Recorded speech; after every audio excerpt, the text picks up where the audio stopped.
श्री गुरवे नमः। गुरवे गौरचन्द्राय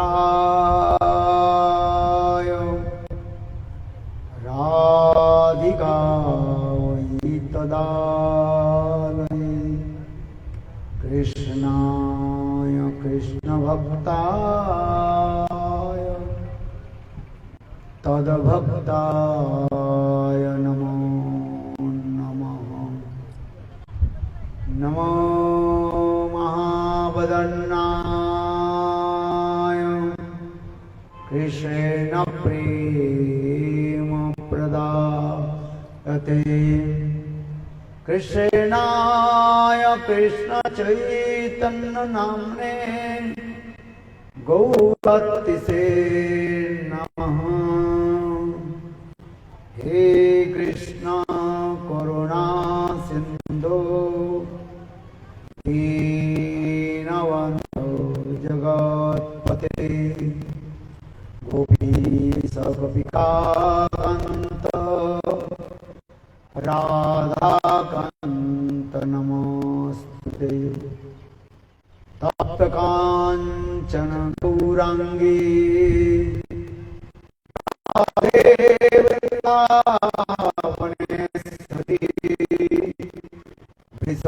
वृषभानुसुते देवी प्रणमामि हरिप्रिये। ॐ वृन्दावै तुलसी देव्यै प्रिया वै केशवस्य च कृष्णभक्ति प्रदे देवी सत्तवत्यै नमो नमः। भक्ताविहीना अपराधलक्ष्यै दीप्ताश्च कामादि तरङ्गमासे कृपामये त्वां शरणं प्रपन्नं वन्दे नमस्ते चरणारविन्दं। नमस्ते चरणारविन्दं वन्दे नमस्ते चरणारविन्दं वन्दे नमस्ते चरणारविन्दं वन्दे नमस्ते चरणारविन्दं। भजामि राधा नेत्रा स्मरामि राधा मधुरस्मितास्य वदामि राधां करुणावरद्रा ततो मम नास्ति गतिर्न कापि। श्याम सुंदर शिखंड शेखर स्मेरहास मुरली मनोहर राधिका रसिकमं कृपानिधे सप्रिया चरण किंकरीं कुरु। संविदध सत्यनं विभो प्रार्थये ब्रजवेन्द्रनन्दन अस्तु मोहनतवाति वल्लभा जन्म जन्मनि मदेश्वरी प्रिया प्राणनाथ विषभानुनन्दिनी श्रीमुखाब्जरसलोलुजटापद राधिका पदतले कृतास्ते तं भजामि रसिकेन्द्रशेखर। वंशी विरुष्टकरान्नवनीरदाभात् पीताम्बरादरुणं बिम्बफलादृष्टात् पूरेन्दुसुन्दरमुखात् अरविन्दनेत्रात् कृष्णात्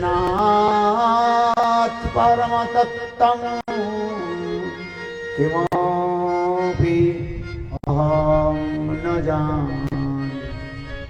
न विराजे राज्यं न च कनकमाणिक्यं न विभं न जात्यं रम्यं सकलजनकाम्यं वरवधूं मे सदा काले काले पवनपतिं गीतचरितो जगन्नाथ स्वामी नयनपथगामी भवतु मे। जगन्नाथ स्वामी नयनपथगामी भवतु मे। हा देवी हा कुवर गदगदयद्वाचा जाचने पत्तिभुवि दण्डवद्रुटार्ते अस्य प्रसादमुदस्य जनास्य कृत्वा गन्धर्विके निजगणे गणनां विदे। अङ्गस्यामलविजटामन्दिकृतन्द्रीवरं जड्डं जातुपुरोचिषं पट्टम्बरस्य श्रिया वृन्दावननिवासमिद्रुद्रं ध्यायं सुदामोदरम्। तवैवास्मि न जीवामि तया विना इति विज्ञाय तेरादि चरणान्तिके। कृष्णाय वासुदेवाय देवकी नन्दनाय च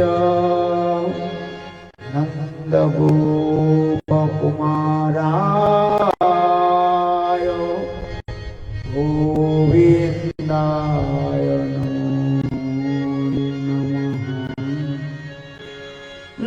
नमो पंकजनाभाय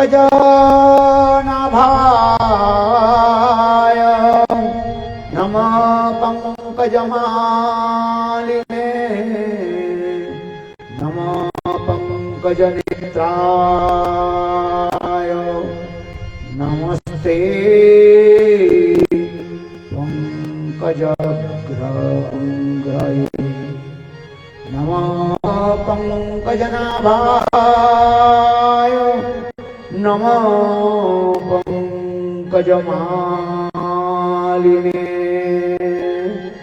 नमो पंकजनेत्राय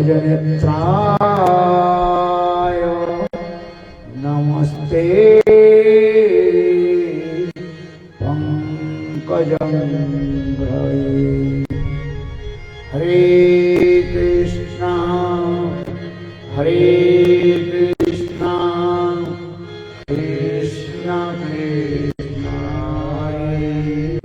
हरे हरे राम हरे राम राम राम हरे। जय शिव भक्ति वेदांत गोस्वामी महाराज की जय। शिव गुरुदेव की जय। श्री रूपांतर गुरु वर्ग की जय। जय जय श्री राधे। सबसे पहले नित्य लीला प्रविष्टम विष्णुपाद अष्टोत्तर सदस्य श्रीमद् भक्ति वेदांत शिला वामन गोस्वामी महाराज के अभय चरण कमलों में अनंत करोड़ साष्टांग दंडवत प्रणाम करते हुए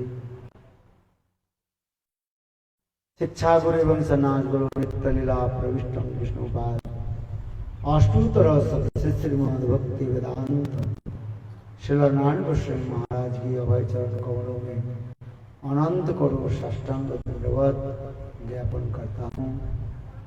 तत्पश्चात नित्य लीला प्रविष्टम विष्णुपाद अष्टोत्तर सदस्य श्रीमद् भक्ति वेदांत स्वामी महाराज एवं उपस्थित समस्त वैष्णव वैष्णववृंद मातृवृंद गौरगत सज्जन वृंद, हरि कथा पिपासु सत्यवृंद एवं ब्राह्मण मंडली एवं सोमनाथ राष्ट्र के समस्त सदस्य वृंद, सभी श्रोताओं को नमन करते हुए और आज इस कथा को मैं प्रारंभ करता हूँ।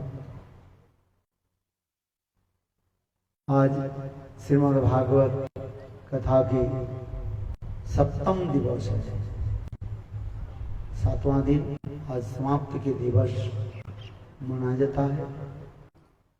यद्यपि नित्यं भागवत सेवया, श्रीमद् भागवत में श्री सुखदेव गोस्वामी कहते हैं नित्य ही भागवत कथा श्रवण करना चाहिए। भागवत सेवनम, दो भागवत शास्त्र में कहा गया, एक ग्रंथ भागवत और एक भक्त भागवत। ग्रंथ भागवत साक्षात भगवान वाङ्मय मूर्ति के रूप में ही प्रकटित हुए।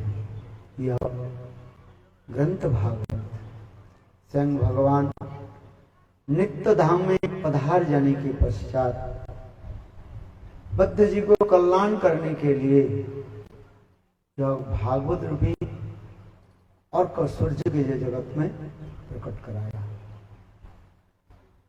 यह ग्रंथ भागवत साक्षात भगवत स्वरूप ही है। और दूसरी भागवत भक्त भागवत, भगवान के प्रियजन कहा जाता है, सेवक कहा जाता है, सेवक भागवत। गौड़ी वैष्णव की इसी प्रकार सिद्धांत है, एक विषय और दूसरी है आश्रय।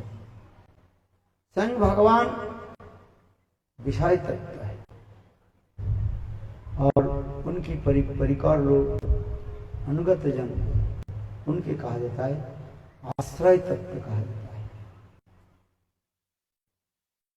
इसलिए ग्रंथ भागवत और भक्त भागवत दोनों ही हमारा इष्ट देव है। तथापि कहा जाता है भक्त भागवत की महिमा अधिक बताया गया है। भागवत पढ़ करके कोई उच्च स्थान को भी प्राप्त कर सकते हैं और कोई व्यक्ति नीच में भी चले जाते हैं, किंतु भक्त भागवत के सेवा करने से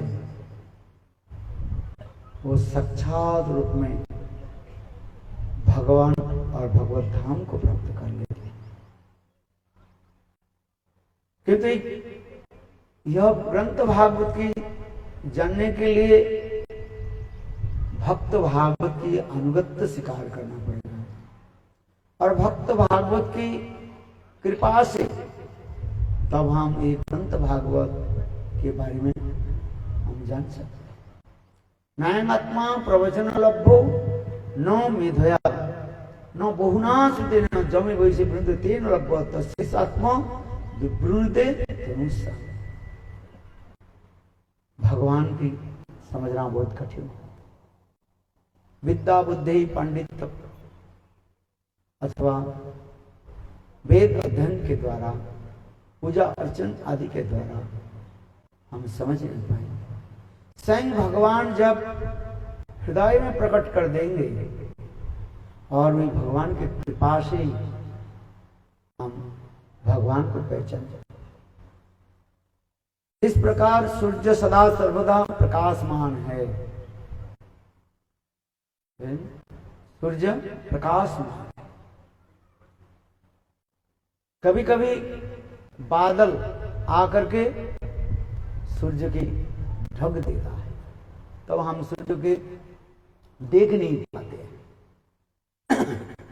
किंतु वास्तव विचार में सूर्य विशाल है, बादल छोटा है। छोटा वस्तु बृहद वस्तु के ढक नहीं सकता है। वास्तव रूप में बादल आकर के हमारी आंखों के ऊपर ढक देते हैं, इसलिए हम बृहद वस्तु सूर्य का हम देख नहीं पाते। जब बादल चला जाता है, फट जाता है,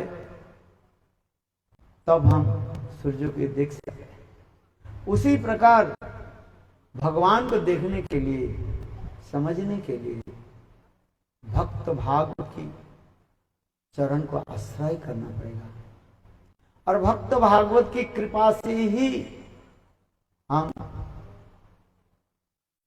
भगवान को जो हम समझ पाएंगे। क्योंकि यह भागवत अत्यंत कठिन विषय है। अहं वेत्मि सुख वेत्ति व्यासो वेत्ति न वेत्ति वा भक्ता भगवतं गज्ज न बुद्धा न च टिकै। ठीक है, अहं वेत्मि, शिव जी कहते अहं वेत्मि सुख वेत्ति। अहं वेत्मि मैं ही जानता हूं भाई। और सुख वेत्ति सुखदेव गोस्वामी पाद जानते हैं। व्यास वेत्ति न वेत्ति वा, व्यास जानते हैं कि नहीं जानते हैं, इस विषय पर संशय है। भक्ता भागवतम राज्य, भक्ति के द्वारा ही भागवत हम समझ पाएंगे। न च बुद्धा न च टिकया, अपने विद्या बुद्धि पांडित्य के द्वारा हम ये भागवत के समझ नहीं पाएंगे। इसलिए ये श्रीमद् भागवत अतीब जो है गूढ़ रहस्य इसमें।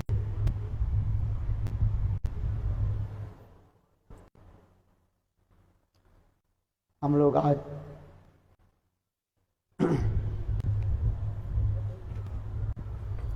श्रीमद् भागवत की कथा हम श्रवण कर रहे हैं। कल हम लोग सुदामा विप्र की कथा भी श्रवण किया। सुदामा विप्र ब्राह्मण भगवान की थोड़ी सी चिड़वा दे दिया। वो भी देना नहीं चाहते थे, क्योंकि सुदामा विप्र जब द्वारिकापुरी में प्रवेश किया और विचार करने लगे, अहम पापियम दरिद्रम कृष्ण श्री निकेतन। सुदामा विप्र मनी मन विचार करने के लिए, कहा मैं सामान्य दरिद्र ब्राह्मण, कृष्ण श्री निकेतनम, कृष्ण के इतने सुंदर विशाल राजप्रसाद, सारी लक्ष्मियां जहां पर विराजमान है। अयं ही परमो लाभो, और भी कहते हैं मेरे ही परम लाभ ये पर ब्रह्म भगवान का दर्शन करना। इसलिए सुदामा विप्र आए। द्वारिकापुरी में आने की यही उनकी मुख्य उद्देश्य है, ये पर ब्रह्म भगवान श्री कृष्ण के दर्शन करना। भगवान आंख दिया, इसलिए प्रभु के दर्शन करना। अपचनुतांग फलमिदं न परं विदामो, आंखों की फल क्या है? ऐसे सुंदर भगवान के रूप के दर्शन करना। जिस आंखों की तरह हम भगवान के दर्शन नहीं करते हैं, तो आंख की फल क्या है? अक्षणतांग फलमिदं न परं विदामो, और कोई कारण नहीं है प्रभु के सुंदर रूप दर्शन करें। इसलिए सुदामा विप्र कहते हैं, अहो मैं भाग्यशाली हूं। क्यों? मेरे परम मित्र कृष्ण गोविंद के आज दर्शन करें। और आप लोगों ने काल श्रवण किया, सुदा विप्र जब द्वारिकापुरी में जब प्रवेश किया, स्वयं भगवान कृष्ण अपने दिव्य रत्नमय सिंहासन को छोड़ करके सुदा विप्र के अपने सिंहासन पर बैठाया।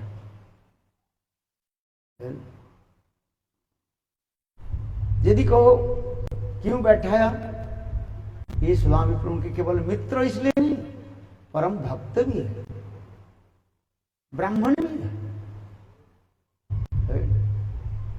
एकांत की भक्त होने के नाते भगवान इतने आदर करते हैं। एकांतिक भक्त हो जाना ही सबसे बड़ी बात है। एकांतिकी भक्त उसके कहा जाता है एक निष्ठा रख करके गोविंद की जो भजन करते हैं उसकी कहा जाता है एकांतिकी भक्त कहा जाता है। एकांतिकी भक्त के भगवान सर्वस्व दान कर देते हैं। पीछे सुदराचरो भजते मांग अनन्य भाको साधुरेव समन्तव्य सम्मुख व्यवस्थित ही सो। गीता की वचन संग भगवान अर्जुन के कहते हैं अपिचेत सुदुराचारो, अत्यंत दुराचारी भी व्यक्ति, आचार रहित दुराचारी भी व्यक्ति एकांत रूप में एकांतिक रूप में मेरे शरण में आ जाए,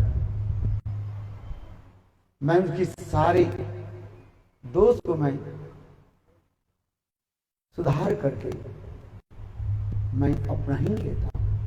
अपिचे सुधरातुरो अनन्य भाग, यहाँ पर अनन्य भाग माने एकांतिक रूप में एक निष्ठा होकर जो भगवान के भजन करते हैं उसकी कह रहे साधु रेवो समन्तव्यो। भगवान कहते हैं उसकी साधु समझना चाहिए।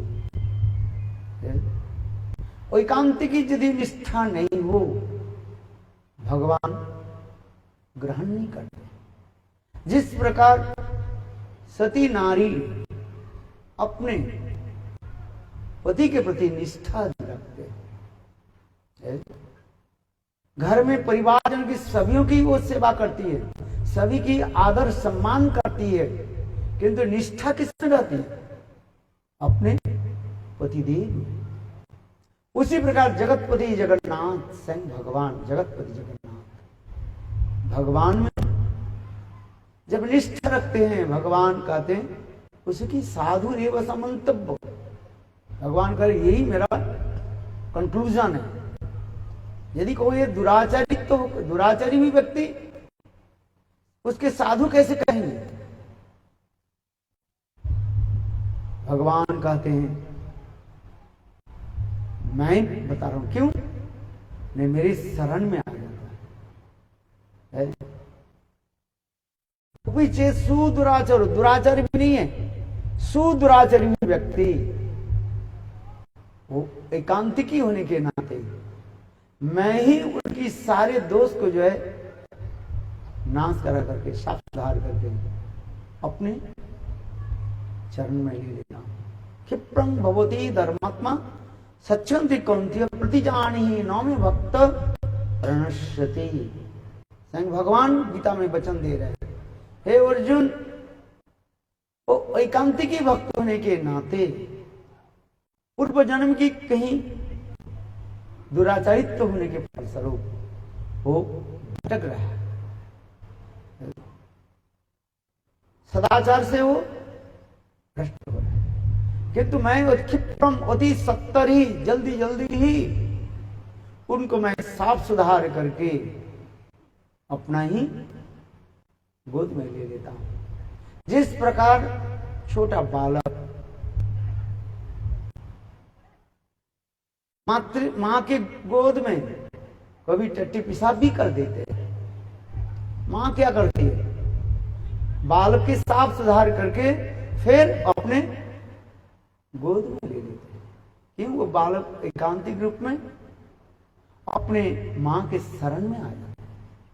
ठीक उसी प्रकार भगवान में एकांतिक निष्ठा रखने वाले व्यक्ति को ही कहा जाता है साधु कहा जाता है। गीता की वचन अपिचे सुदराचरो भजते मां अनन्य भाग साधुरेव समन्तव्य समग व्यवसित। इसी प्रकार हमारे आचार्य पाद टीका में वर्णन करते हैं सुधा विप्र किस प्रकार अपने परम मित्र गोविंद के प्रति एकांतिक निष्ठा रखते हैं। इसलिए स्वयं भगवान सुधा विप्र के अपने सुंदर रत्न जड़ित सिंहासन पर बैठाया, उनके चरण की भी पानी दे करके मल मल करके साफ किया। बहुत दूर चल करके आ रहे, इसलिए स्वयं भगवान सुधा विप्र की चरण की भी अच्छी तरह से धोया और उस चरणामृत के स्वयं भगवान पान भी किया। विप्र पादोदक ब्राह्मण की चरण युक्त जल स्वयं सेवन किया और अपने परिवार जनों की सदियों को दिया और सर्वत्र पानी जो है सुधा विप्र के चरण धोते जल गृह में सर्वत्र छिटक दिया, पवित्र जल।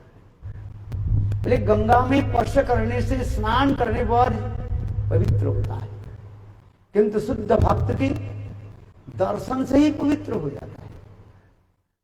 गंगारो परस हुईले पश्चाते पावन दर्शने पवित्र करो यही तो मान।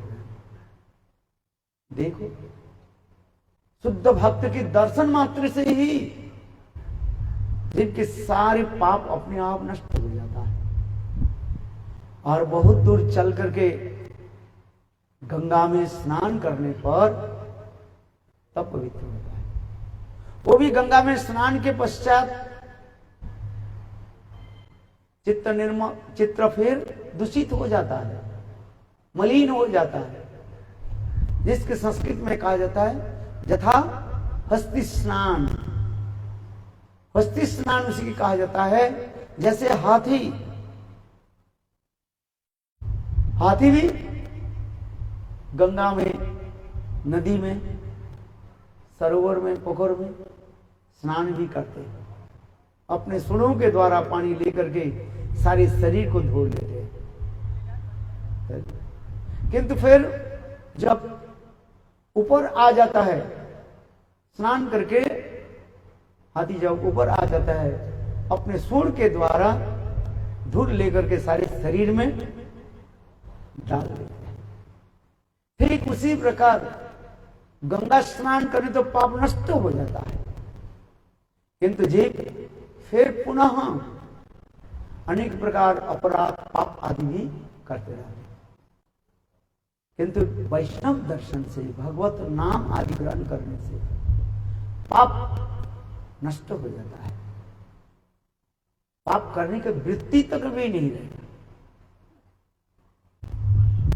एक केवल नामाभास हो जाए, प्रभु की नाम जिया में उच्चारित हो जाए, नाम से सारे पाप नष्ट हो जाता है। यह तो भी कहते हैं नाम करने पर जो नामाभास का है उसे पाप नष्ट होता है। यह तो भी पाप करने की वृत्ति तक भी नहीं रहता है। अविद्या, अस्मिता, राग, देश, अभिनिवेश, पाप बीज आदि ये सब नष्ट हो जाता है। प्रभु की नाम की महिमा और भक्त की महिमा नहीं पता है।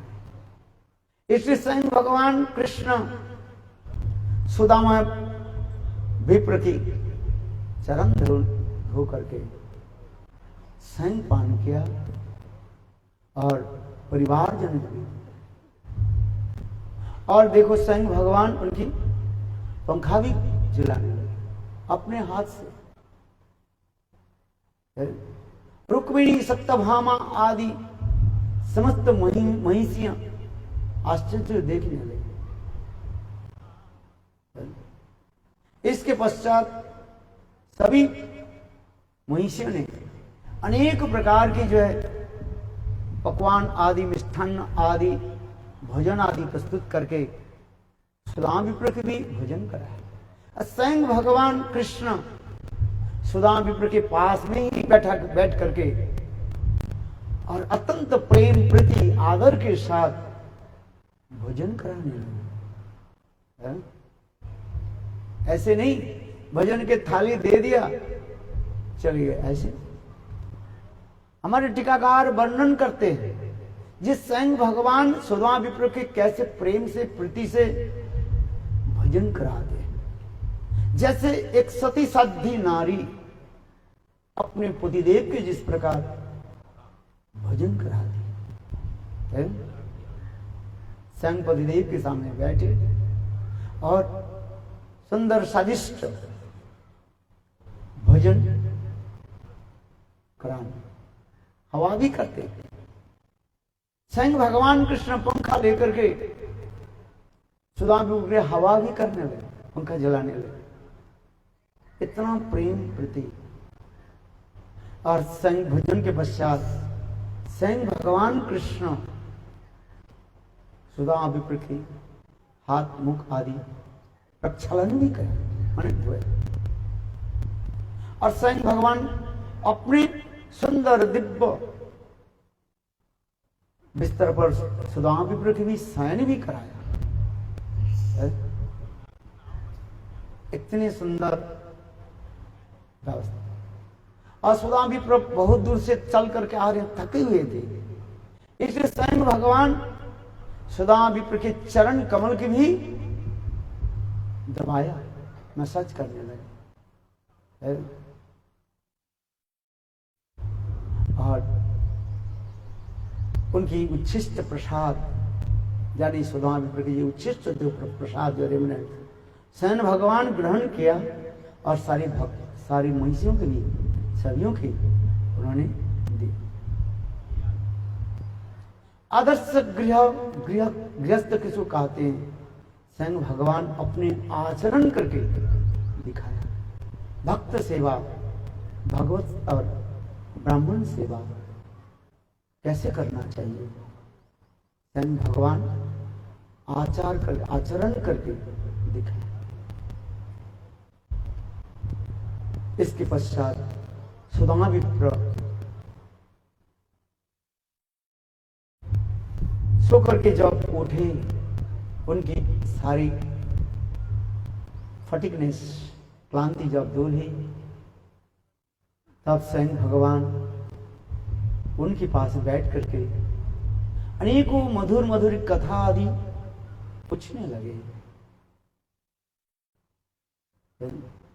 गुरु गृह में रहने के समय कैसे गुरु माता की स्नेह प्रीति, गुरु गृह में कैसे रहते, वो सारे कथा को स्मरण करने लगे और स्मरण दिलाने लगे। एक शुद्ध भक्त दूसरे शुद्ध भक्त के निकट जब बैठते, स्मरंत स्मरांत परस्परानुकथनम मिथो रुति मिथो उत्पद्यते। भागवत में कहते हैं एक शुद्ध वैष्णव भक्त और दूसरे भक्त के साथ जब बैठते हैं, स्मरण करते हैं और स्मरण कराते हैं। ठीक उसी प्रकार स्वयं भगवान कृष्ण सुदामा विप्र के निकट बैठ करके वो गुरु गृह की कथा स्मरण करने लगे और स्मरण दिलाने लगे। हम लोग जब गुरु गृह में थे, किस प्रकार विद्या और अध्ययन करते थे, गुरुदेव की किस प्रकार सेवा आदि करते थे, सारी कथा को स्वयं कृष्ण और सुदामा स्मरण करने। जिस कथा के सुन करके सुदामा विप्र की हृदय द्रवीभूत हो गया, आंखों से आंसू आने लगे। जैसे काल मैंने सुनाया था, स्वयं कृष्ण कहने लगे सुदामा विप्र, उस दिन की कथा है जिस दिन गुरु माता कहने लगे, देखो आज रसोई बनाने के लिए वो लकड़ी नहीं है, लकड़ी की चाहिए। रंधन घर में, रसोई घर में लकड़ी नहीं है, बिना लकड़ी से आग कैसे जलेगी। और उस समय गुरुदेव कहने लगे, जाओ सुदाम, तुम लकड़ी संग्रह करके ले आओ। उस समय मैं और बलराम दोनों भाई करना, हम लोग भी जाएंगे लकड़ी संग्रह करने के लिए। सूखी सूखी लकड़ी जो है जंगल से हम संग्रह करके ले आएंगे। इस कथा को सुन करके कहने लगे, नहीं नहीं कृष्ण बलराम, तुम लोग तो राजपुत्र हो, तुम लोग जंगल में जाकर के इतनी सूखी लकड़ी को कैसे इकट्ठा कैसे करोगे, तुम्हारे बहुत कष्ट होगा। किंतु उस समय मैंने कहा, गुरुगृह में कोई राजा के पुत्र नहीं है और कोई दरिद्र की संतान, सब हम एक ही। गुरुगृह में भेद नहीं होता। ये राजा के पुत्र और एक दरिद्र के पुत्र संतान ऐसे नहीं कर सकते आप। गुरुगृह में सभी बराबर है। इसी प्रकार हम जब करने लगे तो मैंने कहा हम जाएंगे। और इस प्रकार मैं और बलदेव प्रभु दऊ भैया सुदामे के साथ हम गए थे लकड़ी इकट्ठा करने के लिए। और लकड़ी इकट्ठा करते करते कुछ समय बीत गए और इतने समय चारों तरफ आकाश में बादल छा गए। उस सूखी लकड़ी इकट्ठा करके सिर पर लेकर के जब हम चलने लगे उस समय बारिश होने लगी। हम लोग पेड़ के नीचे खड़े होकर रहे। इस सारी कथा को जो है स्वयं कृष्ण सुदामा विप्र के सुनाने लगे। ये सब सारी कथाओं फिर स्वयं भगवान कृष्ण गुरुदेव की दक्षिणा भी दिया। ये समस्त बहुत सारी कथा को उन्होंने स्मरण कराया। इस प्रकार सुदामा विप्र की 2-4 दिन बीतने के बाद सुदामा विप्र विचार करने लगे, हमें घर लौटना है। भगवान करने लगे और 2-4 दिन रहो। ऐसे करते करते 5-7 दिन 10 दिन बीत गए और भगवान की ऐसे सुंदर श्रीनिकेतन में रहे और अनेक प्रकार के भोजन सामग्री आदि भोजन करने लगे। जब बच्चे पेय ये समस्त अनेक प्रकार के भोजन आदि करने लगे। विशेष करके 16,108 महिषियां इतने सुंदर भोजन बनाया और हर रोज मानो उत्सव आदि चलने लगे। इसके पश्चात सुदामा विप्र विचार करने लगे, मेरे पत्नी जिसलिए मुझे भेजा था और मैं कहा गया मैं इधर अच्छी तरह से भोजन कर रहा हूं और मेरे पत्नी और मेरे पुत्र संतान आदि सब भूखे में पड़े हुए। इसलिए विचार करने लगे मुझे लौट करके जाना है। अनंतर स्वयं सुदामा विप्र अपने गृह के लिए प्रस्थान करने लगे और स्वयं भगवान भी उसके पीछे पीछे चलने लगे। शास्त्र में ऐसे लिखा है, गुरु वैष्णव भक्त जी तुम्हारे घर में आ जाए। 4 वस्तु कमी नहीं है घर में। क्या 4 वस्तु क्या है?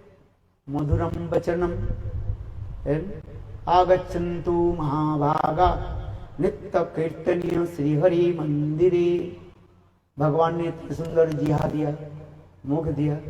मधुर तो वचन तो बोल सकते हैं। आइए महाराज पधारिए, बैठिए, आसन ग्रहण कीजिए। इतने तो मधुर वचन तो है इसलिए शास्त्र में कहा गया, पहली सदाचार क्या है? कोई भक्त घर में आ जाए, वैष्णव आ जाए, कोई भी व्यक्ति आ जाए, उनके साथ शुद्ध मित्रता और सुंदर वचनों के द्वारा उनके आदर सत्कार कीजिए। आगच्छन्तु महाभागा नित्य कीर्तनीय श्री हरि मंदिर, हमारे गृह रूपी मंदिर में आप आइए, बैठिए।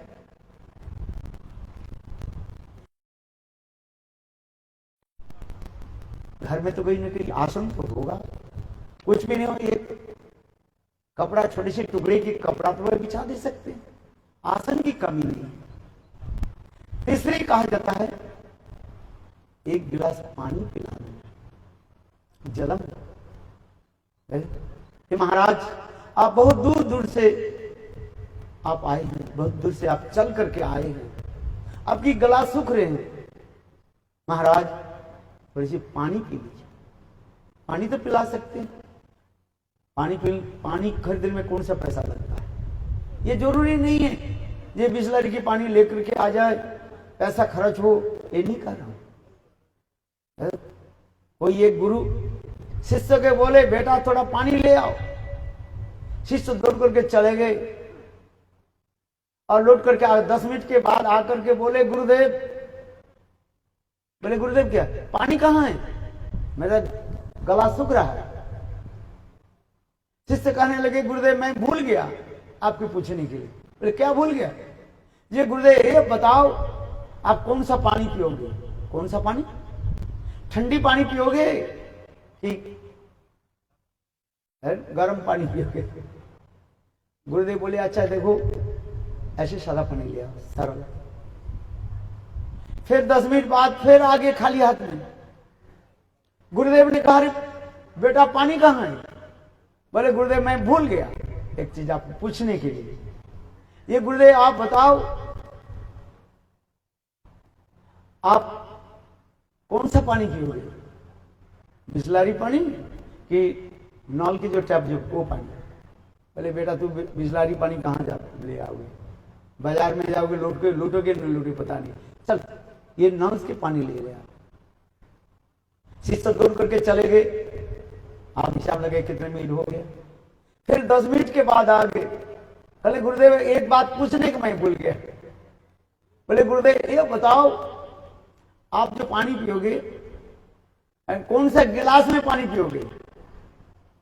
सिल्वर ग्लास और ये प्लास्टिक ग्लास में? बोले, बेटा सिल्वर ग्लास कहाँ पे ले आओगे?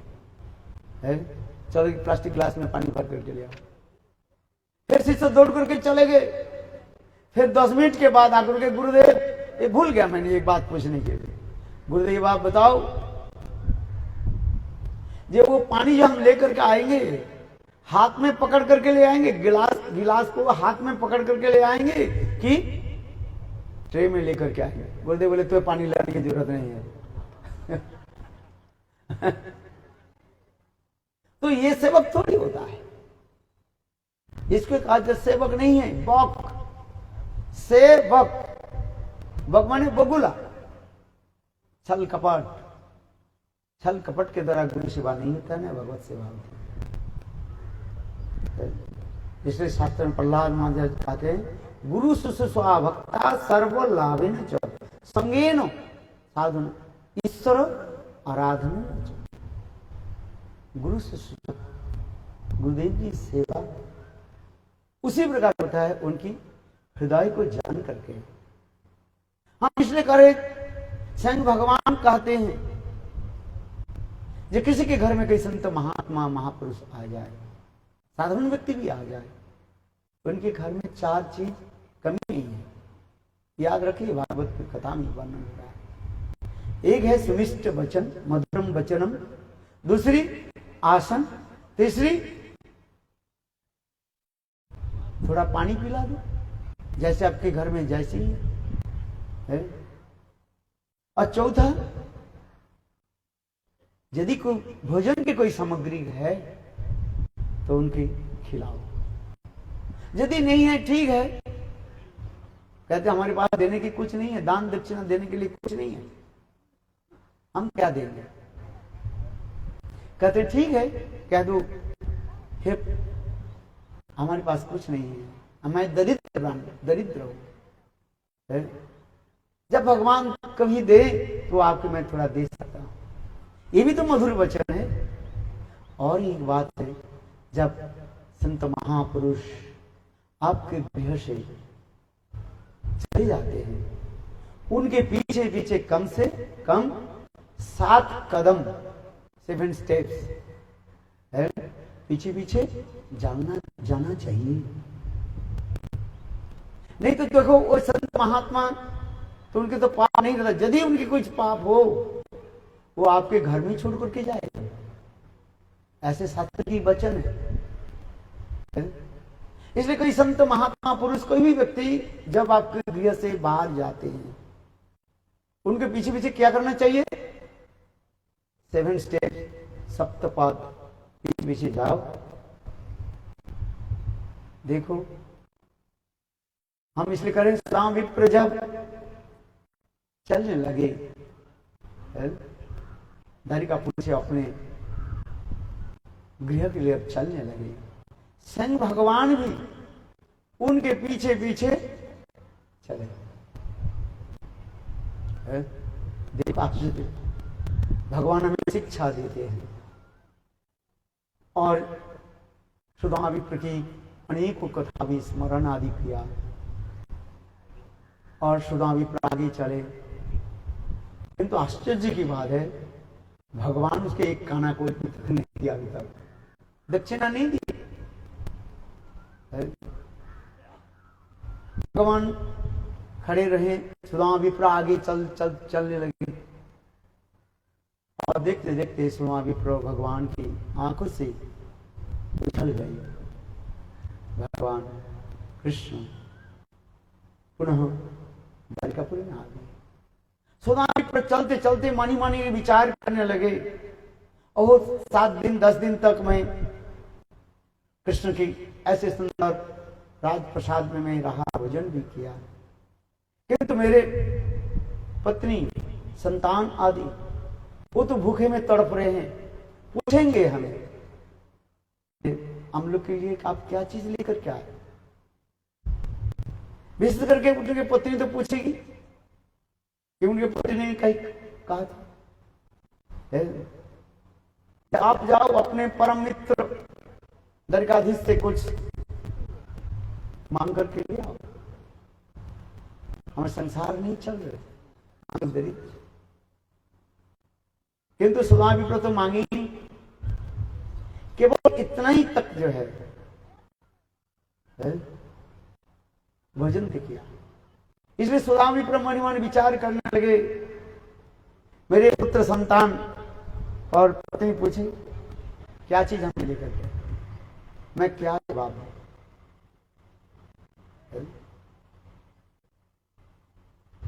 सुदामा विप्र ऐसे मन मन चिंतन करते करते बिल्कुल उनकी झोपड़ी के निकट ही आ गए। देखा क्या वहां पर झोपड़ी नहीं है, एक विशाल राजप्रसाद जैसे है, 3-4 मंजिल विशाल, इतने सुंदर राजप्रसाद दिखाई पड़ा। सुदामा विप्र विचार करने लगे, हमारे राजप्रसाद, हमारी झोपड़ी कहाँ गई, क्या कोई ने हड़प लिया न, कहां गई। थोड़ा और आगे बढ़े, देखा और उसी रात में अनेक लोग आए हैं, विशाल यज्ञ चल रहा है, ब्राह्मण लोग स्वाहा स्वाहा मंत्र के द्वारा वेद मंत्र यज्ञ आदि कर रहे थे, और उनके पत्नी इतने सुंदरी और इतने सुंदर नवीन वस्त्र, नया वस्त्र पहन करके छात के ऊपर से आ रही, नीचे आ रही।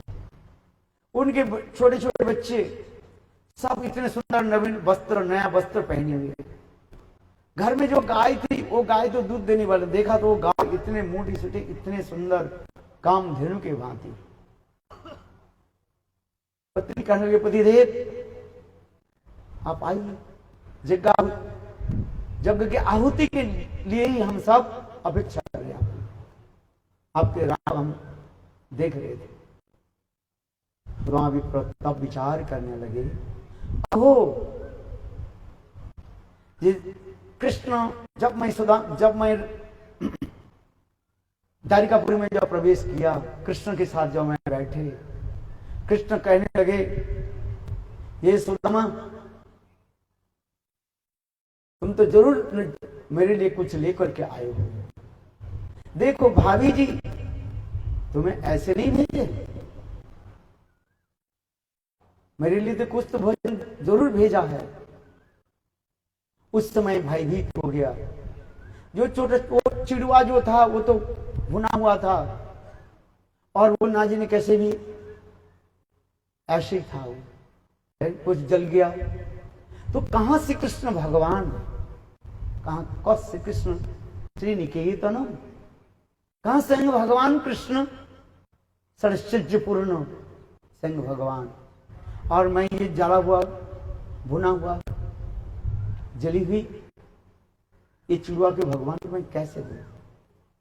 इसलिए मैंने उसको मैं अपने बगल में छुपा करके रखा। और उस समय संग भगवान कृष्ण मुझसे वो पोटली को जो है छीन लिया, और छीन करके एक मुट्ठी दो मुट्ठी खाई।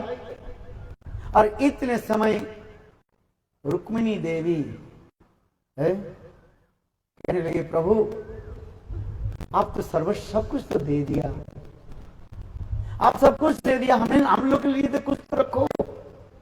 मैं उसे समझ नहीं पाया कि तात्पर्य क्या है, आज मैं समझ में आया। अच्छा तात्पर्य क्या है? भगवान के लिए थोड़ी सी काना कौड़ी भी दे दे, भगवान इसके इतने विशाल वस्तु दे देते। यही सुदामा विप्राज अनुभव किया है। हम सोचते हैं भगवान की व गुरु विष्णु की कुछ दे देने से मतलब कम हो जाता है, हमारे बाल बच्चे क्या खाएंगे, किंतु ऐसे नहीं। भगवान की थोड़ी सी कोई भी दे, भगवान की इतनी विशाल वस्तु दे देते। शास्त्र में भी कहा गया, जो पूर्व जन्म में जो जैसे दान पुण्य आदि किया, वो दान पुण्य आदि के फलस्वरूप उनकी प्राप्ति हो जाता है, विथ इंटरेस्ट आ जाता है। गीता के वचन, भागवत पुराण यही कहा जाता है। थोड़ी सी हम भगवान के लिए कुछ भी दे दे, भगवान इतने हमें दे देते हम समझ नहीं पाते। सुदामा विप्र के ऊपर से देखा तो उनको कुछ नहीं, किंतु देखो स्वयं भगवान अपने जोग माया के द्वारा सुदामा विप्र के इतने विशाल राज प्रसाद भी बना दिया। यही शिक्षा भी देते हैं भगवान। सुदामा विप्र की तात्पर्य, सुदामा विप्र की कथा का यही तात्पर्य है। श्रीमद् भागवत में यही वर्णन करते हैं, पत्र पुष्पम फलम तोयम जो में भक्त प्रयच्छति। गीता में भगवान कहते हैं पत्र पुष्प तोयम गंगा जल, कोई भी सामान्य रूप में कोई मुझे भी दे दे, मैं साक्षात रूप में उसे ग्रहण कर लेता हूँ, स्नामी ग्रहण करता हूँ, और उसी बदल में न जाने कितना उनको दे देता हूँ। कई लोग कहते हैं एक व्यक्ति दरिद्र है, एक व्यक्ति धनी है, क्यों? उन्हें पूरे जन्म में तुम दान पुण्य किया ही नहीं, भगवान को दिया ही नहीं, गुरु वैष्णव की सेवा की नहीं, मिलेगा कहां से? कुछ दान पुण्य करना चाहिए। यही तो शिक्षा भगवान देते हैं।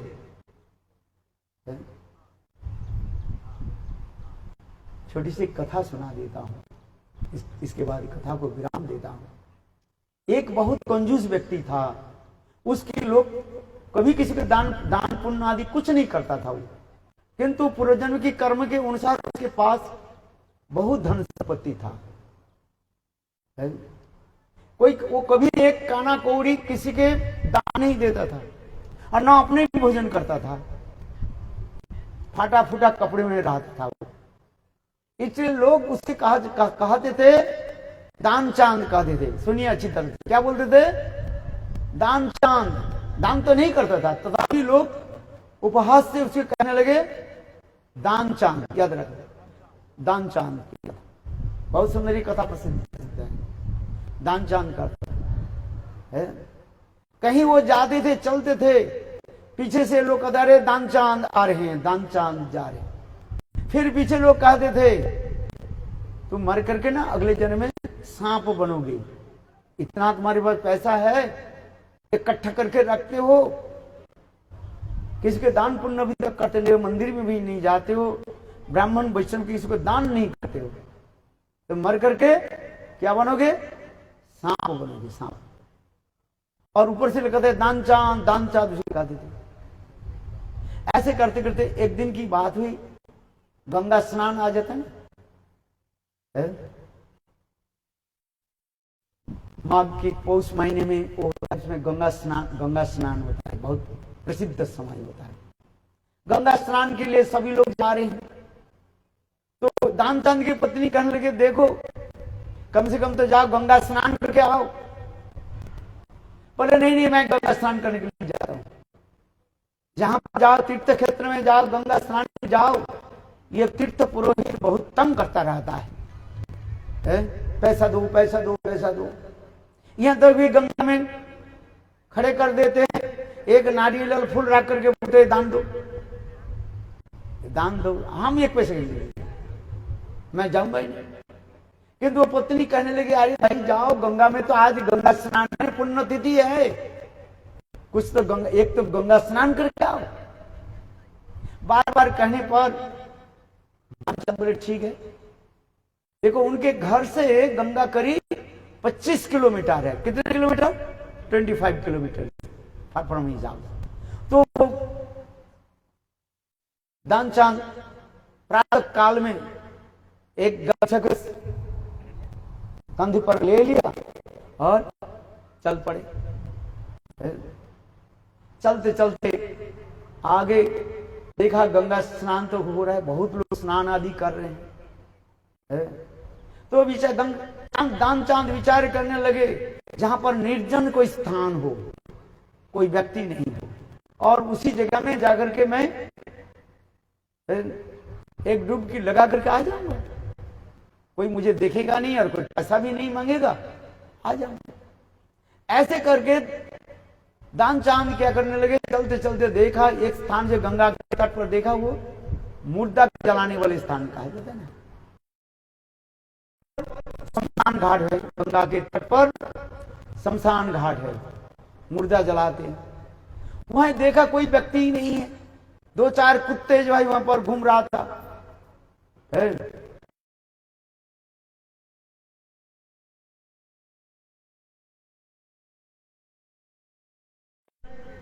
दान चांद गंगा में आगे गए और जाकर के स्नान किया, एक डुबकी लगाया, दूसरी डुबकी लगाया, दूसरी डुबकी लग करके जब से उठा तो देखा अकस्मात एक ब्राह्मण खड़े हो गए।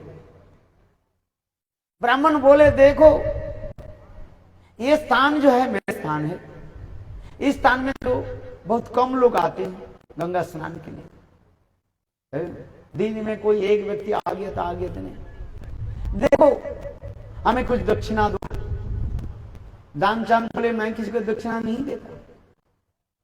अच्छा थोड़ी सी देना तो चाहिए। अच्छा एक काम करो 11,000 रुपया दे दो। कितने? 11,000। 11,000। दान चांद बोले मैं किसी को दान नहीं देता हूं, और तुम लोग कह रहे तुम कह रहे कितने? 11,000। दान चांद बोले नहीं मैं किसको नहीं दे। अच्छा 11,000 तक 1,100 रुपया दे दो। दान चांद बोले नहीं मैं नहीं देता। अच्छा फिर ब्राह्मण कहने लगे नहीं देना चाहते, कम से कम 11 रुपया दे दो। बोले नहीं मैं किसी के दान ही देता ही नहीं किसी को।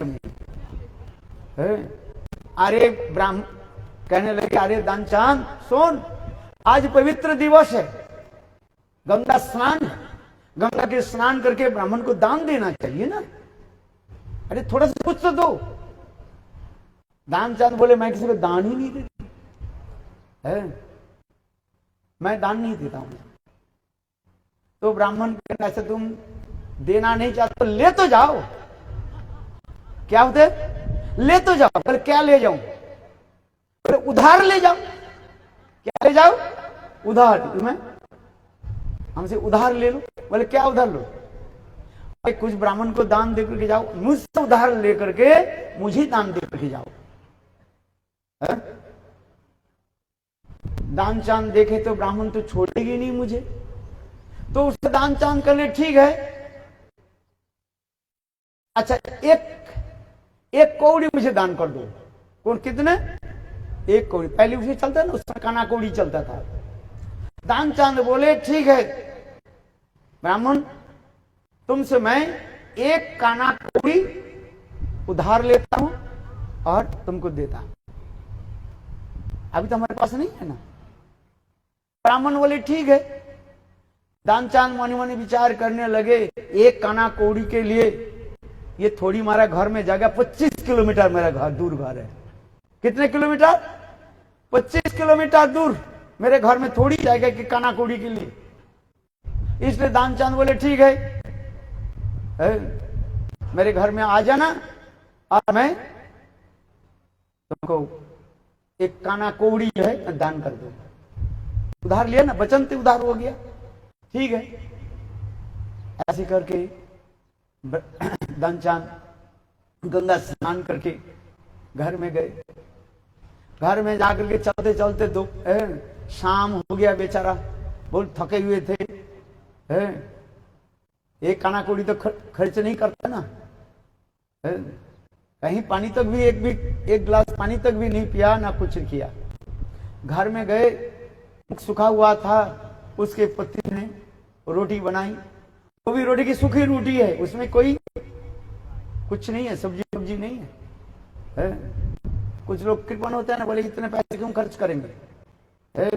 पेड़ के नीचे नींबू होता है ना, नींबू पड़ा रहता है, नींबू के काट करके नमक लगा करके धूप में दे दो और अचार बना लो और रोटी और नींबू खा लो। क्या जरूरत है सब्जी खरीदने के लिए?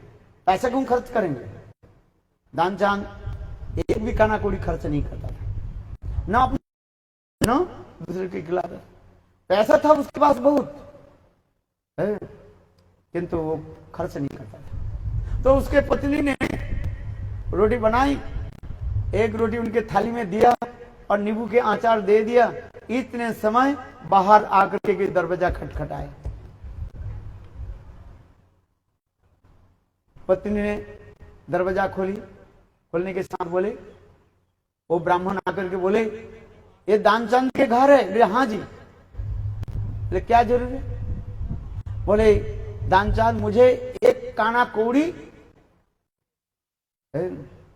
उधार लिया था, जाकर के बोल दो वो ब्राह्मण आए हैं, आज गंगा स्नान में गए थे और मुझसे कितना लिया था? एक काना कौड़ी, एक कौड़ी। पत्नी ने आकर के बोल दिया कि आपने किसी से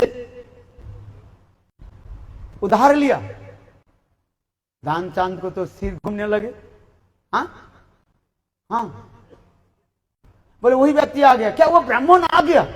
इतने 25 किलोमीटर और दूसरे ब्राह्मण आ गए काना कौड़ी के लिए? बोले हाँ जी। दानचंद अभी मन मन विचार करने लगे क्या की जाए। दानचंद पत्नी के बोले बोल दो ये अभी दानचंद की तबीयत ठीक नहीं है, 2-4 दिन बाद आ जाए और दान दे देंगे। वो जो उधार लिया था ना वो दे देंगे। पत्नी आकर के बोली ये पतिदेव कह रहे हैं देखो अभी उनके पास पैसा, अभी उनकी तबीयत ठीक नहीं है, 2-4 दिन के बाद अब आ जाना, आपकी काना कौड़ी दे देंगे। देखो ब्राह्मण भी कम नहीं है। ब्राह्मण कहने लगे देखो ये जजमान है हमारा, है दानचंद मेरा जजमान है और जजमान तो होता है मेरा बेटा की समान ही होता है। अच्छा देखो किसी का बेटा तबीयत खराब हो गया और उसके पिता माता घर में आ जाए के लौट करके थोड़ी जाएंगे।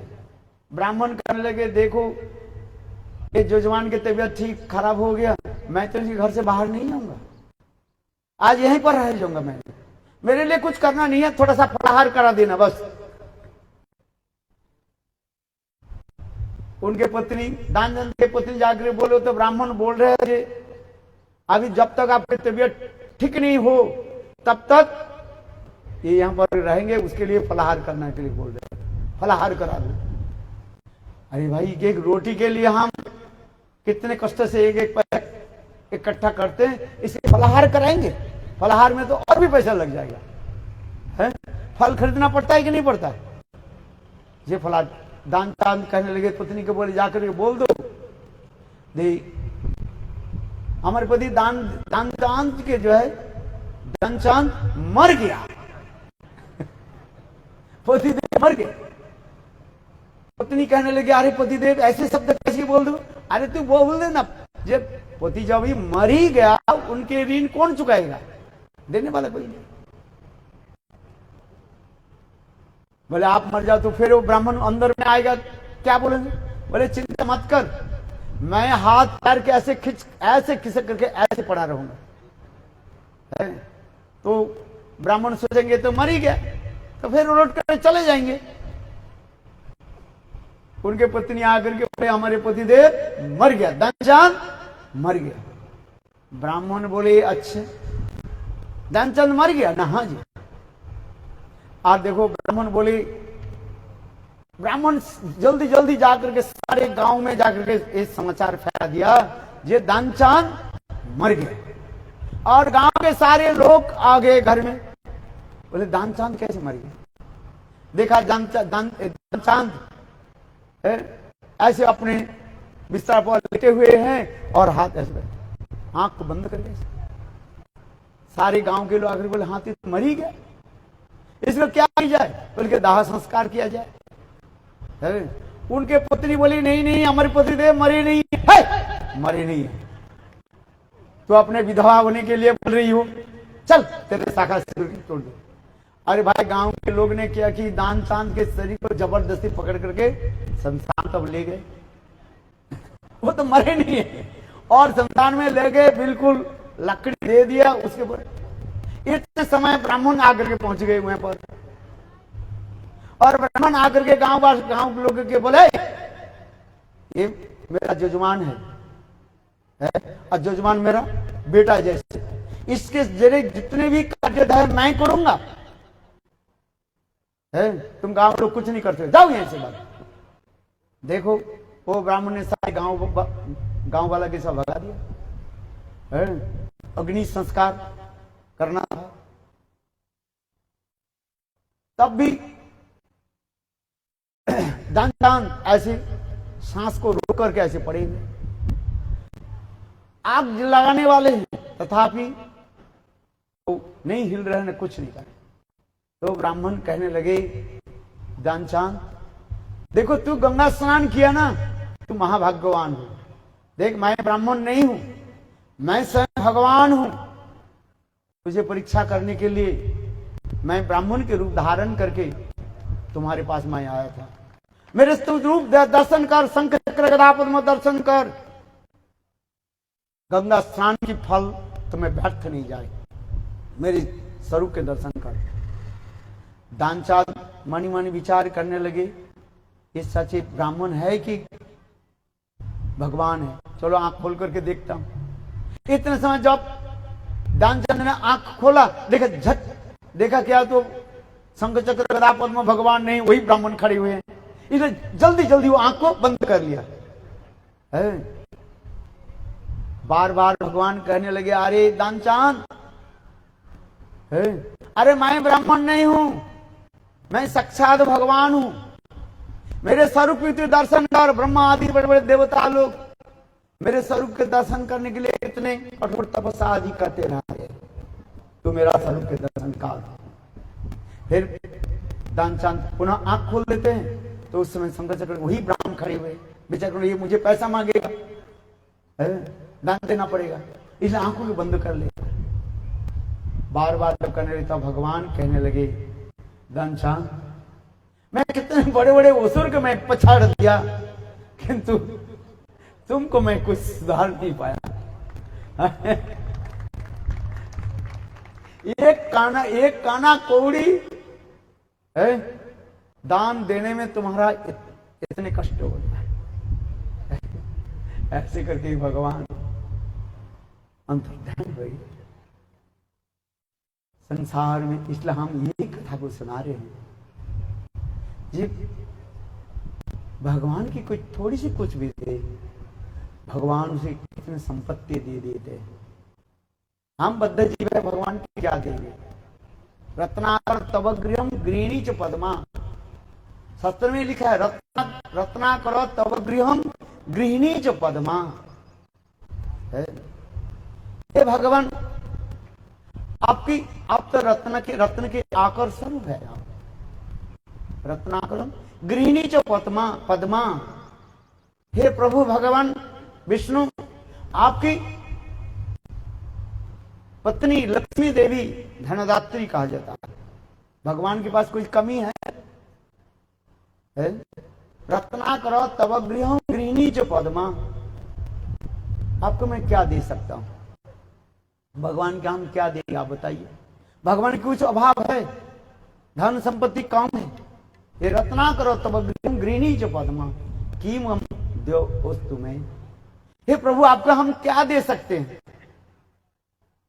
तब भक्त मन मन विचार करने लगे, प्रभु वास्तव में हम भगवान के क्या दें? कोई अभाव है? भगवान में कोई अभाव नहीं, परिपूर्ण वस्तु है। हम भगवान के क्या दें? क्षमा प्रार्थना करते हम है? मंत्रहीनम क्रियाहीनम जनार्दन। हे जनार्दन प्रभु मेरे पास कोई भक्ति नहीं है, कोई सदाचार नहीं है। मंत्रहीनम क्रियाहीनम भक्तिहीनम जनार्दन। जो आप परिपूर्ण रूप में सब कुछ है कि हम स्तुति आपको क्या हम देंगे?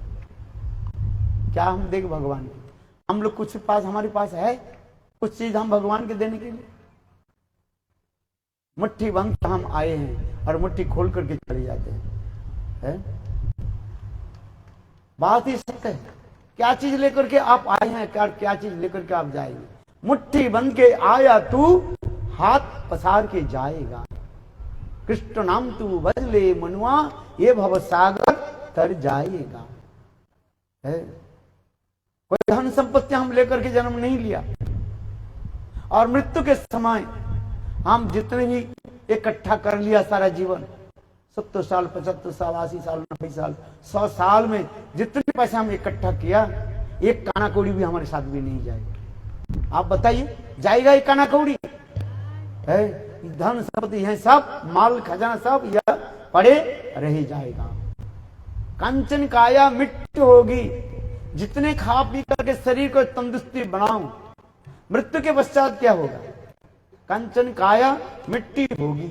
चर्चा होगी गली गली, सब घर घर में चर्चा होगी। क्या चर्चा होगी? ये अच्छे व्यक्ति थे अथवा व्यक्ति दुष्ट था, यही तो चर्चा होगी। ये महान व्यक्ति थे, दान पुण्य करने वाले थे, अथवा कहेंगे बहुत कंजूस था, बदमाश था, लुटेरा था। ऐसे तो होता है। कोई गाली देंगे अथवा जो अच्छा कर्म किया प्रातः काल में आप स्मरण करें। जीवन की ही परिणति है। इसलिए कहते हैं ले ले रे कोई राम का प्यारा आवाज लगाऊं गली गली। राम नाम के हीरे मोती मैं बिकराऊं गली गली। कोई राम के प्यारे हो तो ये खरीद लो। कैसे कैसे खरीदोगे? पैसे के नहीं, श्रद्धा से। लेकिन ले ले रे कोई राम का प्यारा आवाज लगाऊं गली गली। राम नाम के हीरे मोती मैं बिकराऊं गली गली। कंचन काया मिट्टी होगी चर्चा होगी गली गली। ले ले रे कोई राम का प्यारा आवाज लगाऊं गली गली। यही जीवन के ही सार। हम जितने भी इकट्ठा करते रहे, कुछ भी करते रहे, यहाँ पर सब कुछ रह जाएगा। 10 मंजिल बना लीजिए, बहुत कुछ कर दिया किंतु भगवान के नाम नहीं जपा, भगवान के हरि भजन नहीं किया, ये सब यहीं पर रह जाएगा सब। इसलिए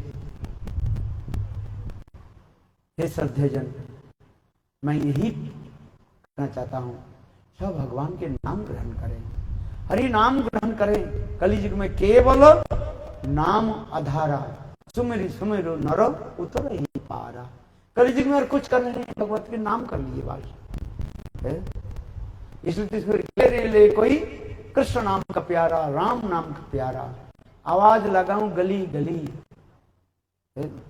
ये संसार में जिनको आप इतने प्यार करते हो, माता हो, पिता हो, बंधु हो, पुत्र हो, संतान हो, जो भी हो, वो सब माया की खेल है। या कभी तो अपने तुम्हारे इतने सुंदर शरीर के भी जलाया जाएगा, है चिता में जला देंगे, बस पड़ा रहे, छाई भस्म हो जाएगी। और मिट्टी में दफन दिया तो कीड़ा आकर के खा करके टाटी पिसाब कर दे, कुछ नहीं है। किंतु एक ही संग्रह कर लिए, भागवत नाम, भागवत कथा, भागवत श्रवण की ही तो पाल है। इसी प्रकार श्री सुखदेव गोस्वामी पाद परीक्षित महाराज की इतनी सुंदर कथा सुनाया है। अभी हमारे समय भी होते जा रहे हैं, इतनी सुंदर कथाएं जो है, सुदामा की कथा भी श्रवण कराया। इसके पश्चात और अनेक कथा भी, जैसे नृग महाराज की कथा भी सुना है। कितने विशाल नृग महाराज थे, दान करते थे, हजारों गायों को दान करते थे। संत सुखदेव गोस्वामी पाद कहने लगे, महाराज परीक्षित सुनिए, गोदान जो महत्व दान है, महान दान है। नृग महाराज इतना गाय दान करते थे, आकाश के तारों को कोई गिन सकता है, किंतु उनकी इतने गाय दान किया, उसे कोई गिन नहीं सकता, इतने दान किया उन्होंने। और भी कैसे गाय को दान करते थे, दुधालु, दूध देने वाली, बहुत सुंदर स्तन वाली गाय, बछड़े के साथ, और साथ ही साथ वो गाय के सींगों के जो है सोने के द्वारा उसको मरवा दे देते, और गायों के पीठ पर सोने के झालर लगा देते थे। इतने सुंदर हजारों गाय दान कर, जो ब्राह्मण, कोई भी ब्राह्मण आते थे, कितने गाय चाहिए ले जाओ। एक दिन की बात हुई, नृग महाराज एक ब्राह्मण के कुछ गाय दान कर दिया, मानो 10,000 गाय दान कर दिया। दूसरे ब्राह्मण आकर के बोले, महाराज मुझे कुछ गोदान कर दिए, उनको गाय दान कर दिया। किंतु देखो, पहली बार जो ब्राह्मण जो गोदान किया, उसके एक बछड़ा जो है दूसरी ब्राह्मण के गायों के झुंड में आकर के मिल गए। पता नहीं, जिस पर हजारों गाय दान करते जा रहे हैं।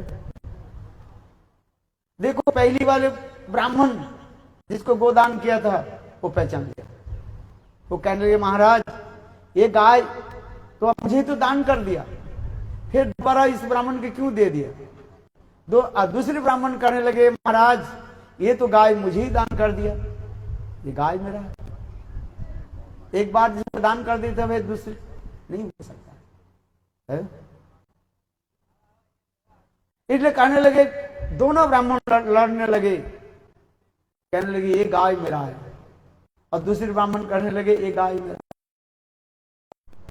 अभी नृग महाराज के निकट आ गए, आकर के बोले, महाराज आप निर्णय दीजिए, ये गाय के मालिक कौन होंगे?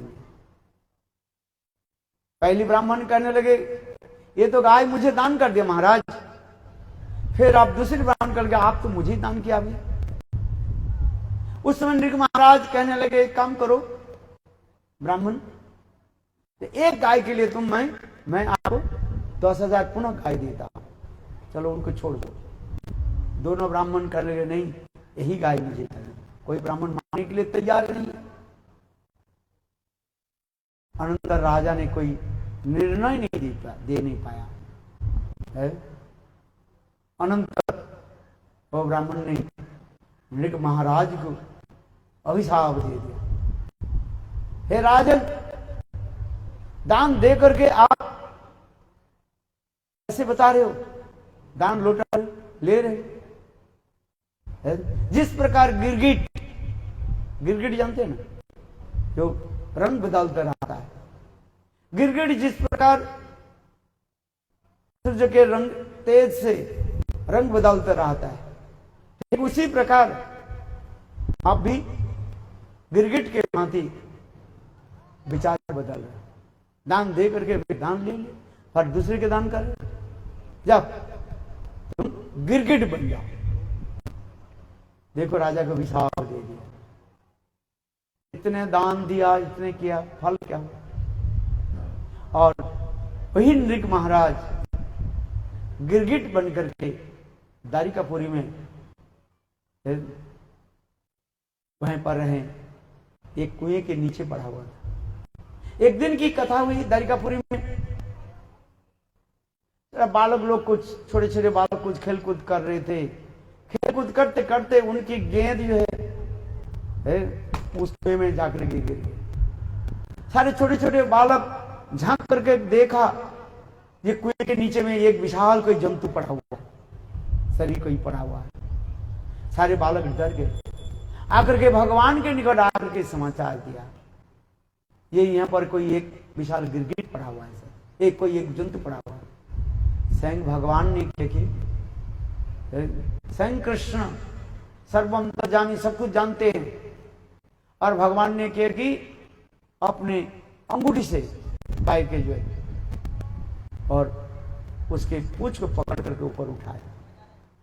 विशाल एक गिरगिट है, ऐसे विशाल जो पड़ा हुआ कैमलिन है,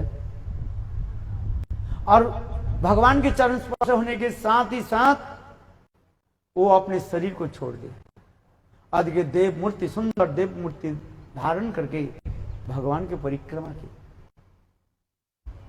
उसने भगवान के पूछा, तुम कौन हो? इस कुएं में क्यों गिरगिट होके क्यों पड़ा रहा? और सारे इतिहास को सुनाया महाराज। कहने, हे भगवान, आप तो सर्वंतर्यामी हो, सब कुछ जानते हो।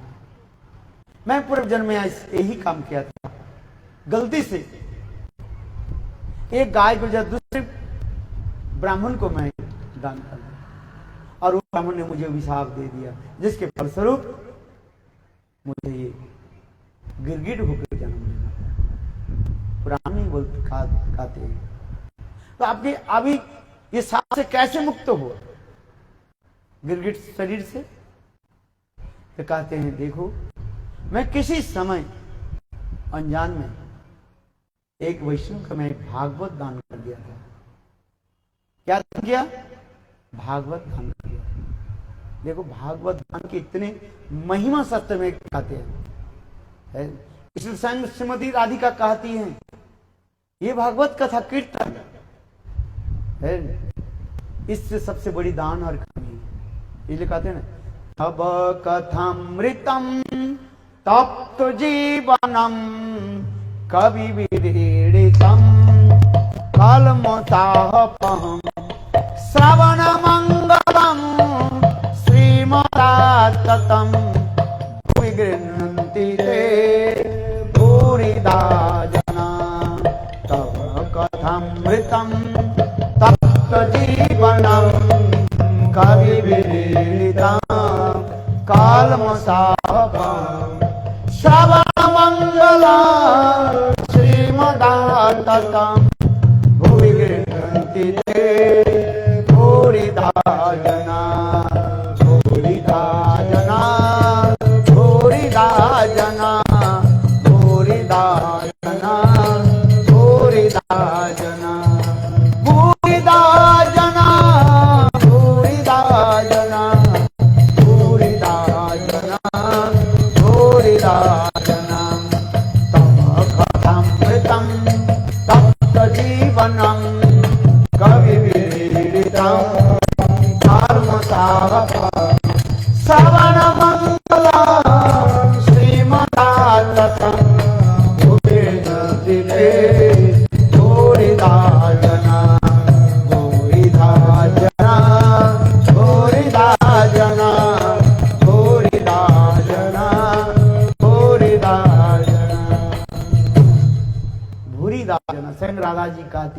गोपी गीत में स्वयं आ रहे हैं।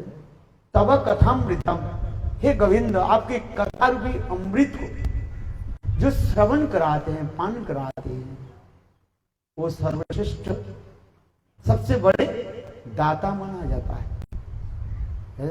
इस संसार में अनेक प्रकार के दाता है। कोई वस्त्र दान करते हैं, कोई अन्न दान करते हैं, कोई दान करते रहते हैं, किंतु भागवत में संग राधा जी कहते हैं, हे गोविंद सबसे बड़े दाना भूरी था।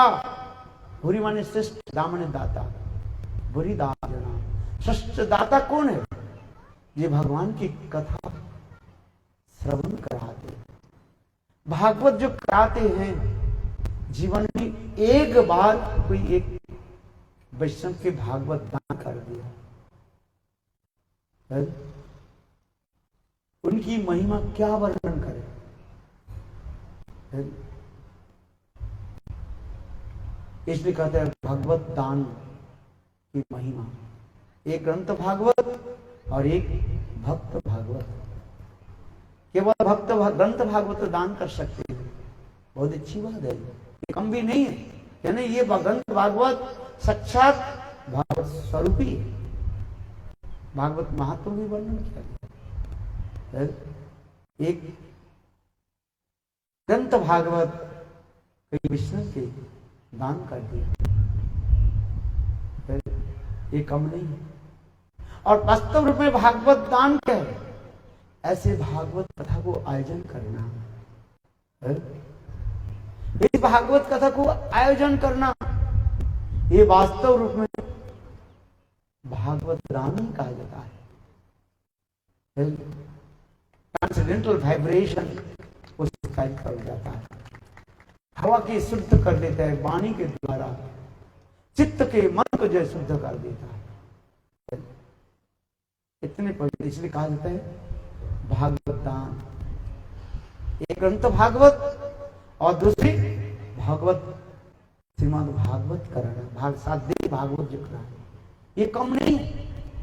इसलिए इस भागवत कथा के जो आयोजक हमारी है हरीश भाई है, उनके परिवार है हरिपुर है, और सोमनाथ ट्रस्ट इसमें जैसे आता की है, ये महान भाग्य है, ये साधारण नहीं।